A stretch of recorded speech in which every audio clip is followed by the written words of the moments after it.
na apostila de vocês, tá? Mas essas entidades, quem são elas, né? Então eu costumo dizer assim, ó, que o símbolo hoje, né? Eu sempre costumo dizer que o maior símbolo hoje da Umbanda são os pretos velhos, né? Pela humildade, por tudo que passaram, né? São os pretos velhos, né? Então o que que acontece? Esses pretos velhos, né? Eles foram pretos sempre a vida toda. Que nem estava lá no início contando para vocês, quando o dirigente viu, disse, mas eu vejo duas roupagens em você. A roupagem, né?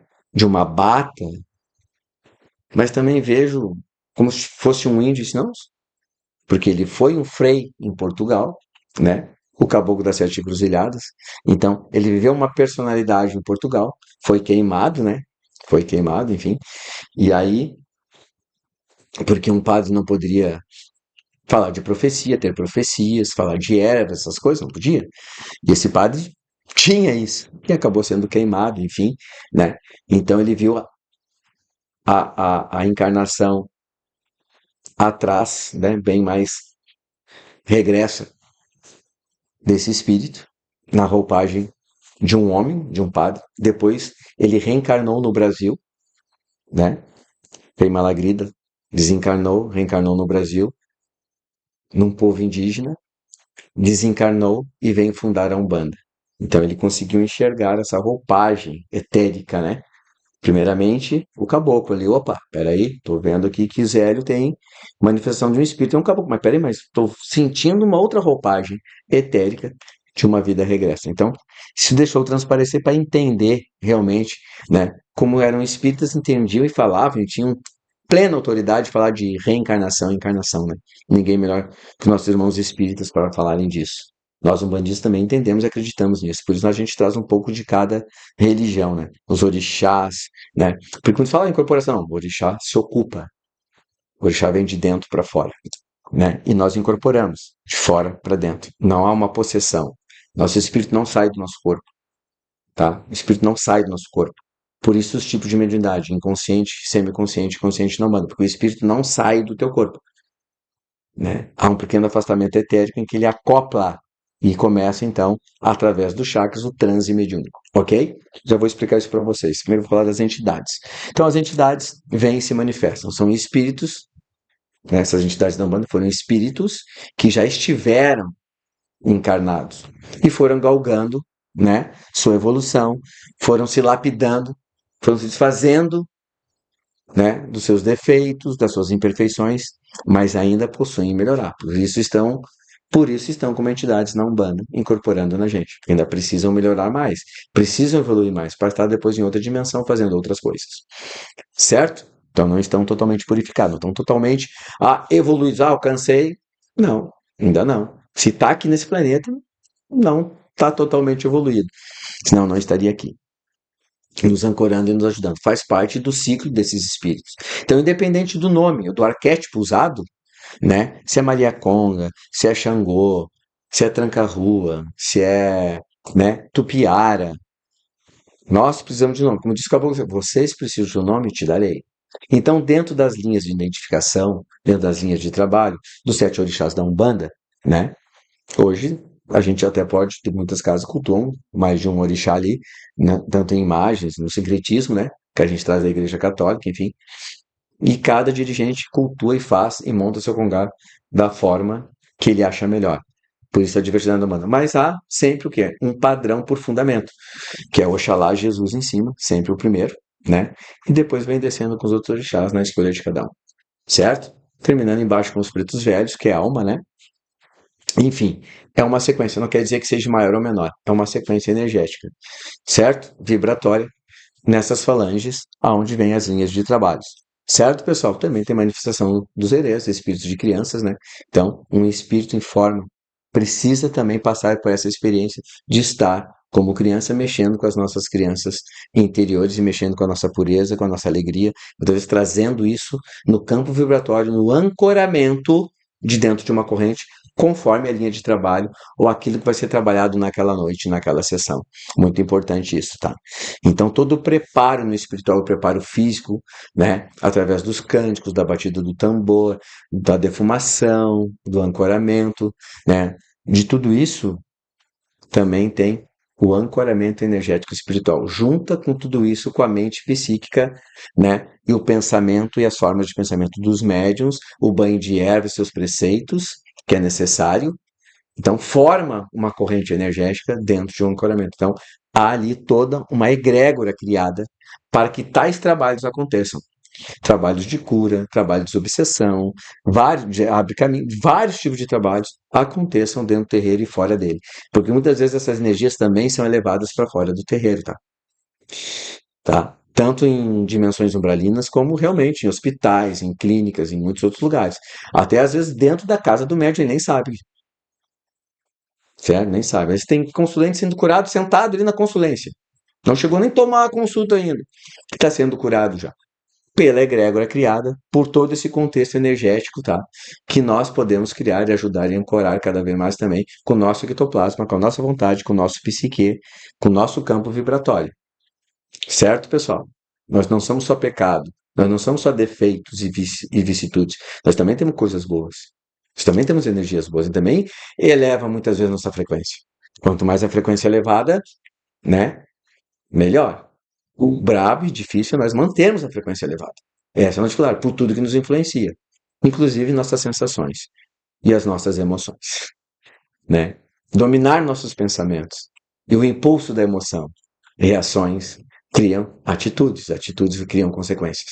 E aí é aquilo que eu digo, tu cria manda o universo, um dia retorna a ti, não importa, certo? Então, muitas vezes trabalhar na prevenção. Para, pensa, respira antes de qualquer atitude e qualquer decisão que tu for tomar, simplesmente no automatismo da emoção. Cuidado, respira, para, né? Medita, faz um escaldapé, relaxa, toma teu banho de erva, né? E tenta aí equilibrar e harmonizar, como falou a minha entidade. Certo, pessoal? Então, essas entidades, elas vêm. Então, como eu estava falando, os pretos velhos foram pretos escravos sempre, todas as encarnações? Não. Mas na encarnação passada em que eles encarnaram, mantém esse arquétipo, mantém aquela figura da última encarnação. Mantém a fisionomia da última. Não digo última encarnação, porque eles podem reencarnar novamente, né? Enfim, não há uma regra para isso. Então, eles mantêm aquela imagem. Então, quem enxergar pode estar enxergando aquele preto. Porque ele morreu, desencarnou com aquela imagem. Mas a essência do espírito é uma só. Não importa a sua roupagem. E tudo aquilo que tu fizer energeticamente, tu leva contigo. Tudo que tu trouxer no teu emocional, tu leva contigo impregnado com teus corpos sutis. Então nós temos aí o corpo físico, o corpo etérico, né? O corpo emocional, o causal. Nós temos aí o mental inferior, mental superior, o búdico, o átmico. Nós temos todos esses corpos aí. E temos nossos chakras, por onde entram os fluxos, né, energéticos. E aí que tá. Aí que acontece o quê? O processo da incorporação. Certo? E essas entidades, quem realmente elas são? São seres que já reencarnaram, já tiveram encarnados e hoje estão na condição de uma entidade, de um espírito que vem se manifestar aqui, pelo aquilo que já alcançaram no seu campo, no seu ciclo evolutivo. Isso faz parte também do amadurecimento e da evolução desses espíritos, virem nos atender e acoplar em nós médiuns. E faz parte de nós também servir como ferramentas, instrumentos desses seres, mas com consciência, com dignidade, com respeito, com fé e devoção. Muito importante isso, né? Porque hoje, nessa atualidade de hoje, nós pegarmos 90 a 97% dos médiums hoje, na idade de hoje aí, né, são médios conscientes de incorporação. Então tem que ter uma doutrina, tem que ter um estudo, tem que ter um acompanhamento do seu desenvolvimento. Né? Ah, vai dar um curso de Umbanda, vai desenvolver as pessoas online. Não, não desenvolve ninguém online. É presencial. Passar conhecimento, fazer meditação com vocês, ensinar banho de ervas e tantas outras coisas mais, e preparar isso, aquilo, não precisa dando uma religião. Precisa ter conexão. Vou ensinar vocês a se conectar para vocês poderem fazer as coisas de vocês, ancorados pelo orixá e pelo caboclo, pelo mentor de vocês. Tem coisas que só pode ser preparado de fazer dentro da Umbanda, tem coisas que tu pode ser. Tu tem que ter conhecimento de fazer fora da Umbanda. Tu pode, mas tem coisas que tu não pode levar todo o conhecimento para fora, porque tu precisa ser preparado para aquilo. E aí tem que estar passando energeticamente dentro dessa egrégora que eu falei. Ali dentro de um terreiro. Não tem outro jeito. Certo? É isso aí. Um dia perguntar, mas tu vai dar esse curso, vai ser teu filho? Não, não vai ser meu filho, né? Não vai ter nenhum compromisso comigo, com o terreiro, com nada. Né? Então as pessoas às vezes não sabem, né, gente? Não entendem, né? Certo? Então, quem são essas entidades? São esses seres que hoje se manifestam em arquétipos, nomes e pseudônimos dentro da falange daquilo que é a justiça, é o equilíbrio, é Xangô, né? Trazer a intensidade, a força de vencer, de ultrapassar teus próprios medos, teus fantasmas, superar aquilo que tu acha mais difícil. Vamos trazer o ímpeto de Ogum. Ogum não vem para causar a guerra, Ogum vem para vencer principalmente a guerra interior que tu mesmo te causou. Estão entendendo? E assim se vai. A prosperidade, a fertilidade, a doçura de Oxum no movimento de suas águas. Então tu vai poder também, ó, se movimentar, superar, ultrapassar, né? As águas superam, ultrapassam pedras e desviam, né? Vocês, nós também, mas sem causar mal a ninguém dentro também desse entendimento fraterno e carinhoso, certo? E aí vem os nomes dados, né? Também trazidos pelos nossos irmãos amados, né? Da África. Somos todos irmãos na mesma condição desse planeta, gente. Nós somos todos irmãos, gente. Independente da raça, de onde tu veio, você tem que entender que a gente é irmão, filho do mesmo pai, cara. A gente não pode desejar mal para o outro, cara. Eu não entendo isso, cara. Tô dizendo mal para mim. Eu tô me prejudicando. E muitas vezes, olha só, a gente é tão audacioso, né? Edilson, tem um cara me prejudicando no meu serviço lá, eu quero que ele seja demitido. O senhor faz um trabalho para mim, eu digo assim, ô meu, a Umbanda não faz assim, cara. E eu muito menos. Porque ele tem o mesmo jeito de trabalhar. Você está te incomodando, sabe lá que tu trouxe com ele de outra vida, de outra encarnação. Você está te incomodando, cara? Tenta resolver, cara. Tu quer que eu venha aqui e demita o cara. O mesmo jeito que ele tem de trabalhar, tu também tem. É o mesmo direito. E outra, ele deve ter uma proteção, ele deve ter um orixá. Quem disse que o meu orixá é mais forte que o dele? Vou lá, vou demitir o cara. Agora eu vou começar a demitir quem eu quiser. Eu não gosto de alguma pessoa, eu vou lá e falo. Então eu vou manipular a vida das pessoas. Eu sou um Deus, então eu começo a manipular a vida das pessoas. De quem eu não quero, eu tiro, tiro, tiro. Não é bem assim. Tem gente que não merece, não merece. Ele vai sentir a carga, mas não vai ser demitido. Ele não merece. Merece ser promovido. E aí? E aí? E agora? Me explica. Tu foi lá, pagou por um trabalho para demitir o cara e o cara foi promovido. Aí me explica agora. A ação, né? Quantas ações ele fez, causa e efeito? O merecimento dele é ser promovido. Não é a tua maldade que vai ser maior que a bondade que ele fez. Que é a causa e efeito que ele causou. Estão entendendo? Então a gente também tem que parar e pensar e refletir. Porque não existe ninguém mais do que ninguém. E as entidades humanas estão aqui para nos trazer isso. A simplicidade, a humildade, a transparência. E que a gente venha aprender a amar, gente. Amai-vos uns aos outros como eu vos amei. Nós estamos aqui para isso. Não estamos aqui para guerrear, para ser melhor. Nós estamos aqui para amar. Aí tem uma frase que eu falei no podcast que é assim, né? Me ame quando eu menos mereço, porque é quando eu mais preciso. Eu ouvi essa frase de uma pombogira sete saia, tá? Eu sei que essa frase já é muito antiga, mas eu ouvi dela. Me ame quando eu menos mereço, porque é quando eu mais preciso. Certo? E aí teve um Exu que falou: o pouco que tu podes me dar é o muito que eu preciso. Certo? Então nós estamos aqui para isso, gente.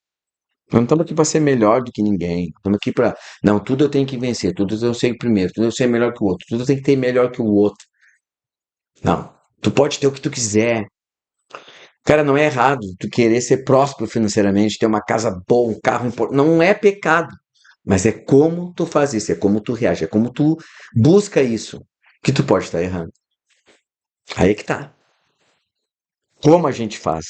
Porque não é pecado, mas é a maneira. E aí um dia um Exu disse: não é o que tu fala, é como tu fala. Cuidado com a tua intenção, teus pensamentos, porque eles criam formas. Olha só, cuidado com a tua intenção e teus pensamentos, porque eles criam formas. Então, gente, nós estamos aqui para aprender com esses seres. E eles vêm pela experiência que eles passaram, independente do arquétipo, né, como eu digo. Mas eles vêm naquela linha em que muitas vezes foram ancorados, amparados pelo próprio orixá, né? Então eles vêm naquela linha. Então eles vêm, hoje você. Aí vem aquele que um dia foi um pai de santo há muito tempo, ou que foi uma freira, ou que foi um padre, ou que foi um médico lá no tempo, né, do tempo da abolição da escravatura lá, que tal ajudou, né, a proteger, a curar os negros e tudo, né? E ele era branco. Não estamos falando, estamos tentando, porque o espírito não tem cor. Mas ele vem hoje, esse médico, aquela enfermeira, vem hoje com uma preta velha, um preto velho, um terreiro, para nos atender, nos dar uma palavra, porque passearam, acolheram, estiveram lá, aprenderam também com aqueles reis, príncipes, princesas que vieram trazidos da África, que tinham um conhecimento imenso sobre astrologia, sobre agricultura, sobre muitas coisas, também sobre conexão, né, e espiritualidade. Por ser uma civilização muito antiga, já trazida, muita bagagem. Então, nós temos que ser grato a toda essa civilização africanista. Temos que ser grato. Temos que agradecer eles. Entendeu? E a Umbanda faz parte disso. A Umbanda faz parte dessa diversidade que migrou para cá também, dessa cultura que trouxe, né, um conhecimento espírita, que trouxe um conhecimento oriental. Essa é a diversidade da Umbanda. E isso é a Umbanda.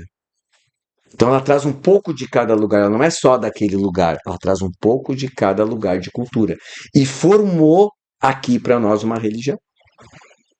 Mas ela traz isso que já existia em outros lugares, aí que tá. Então a Umbanda já tinha pedacinhos dela de ver, ó, em diversos lugares do mundo. Se juntou, criou e trouxe para cá. Justamente pelo aquilo que eu expliquei para vocês. E essas entidades vêm nesse propósito.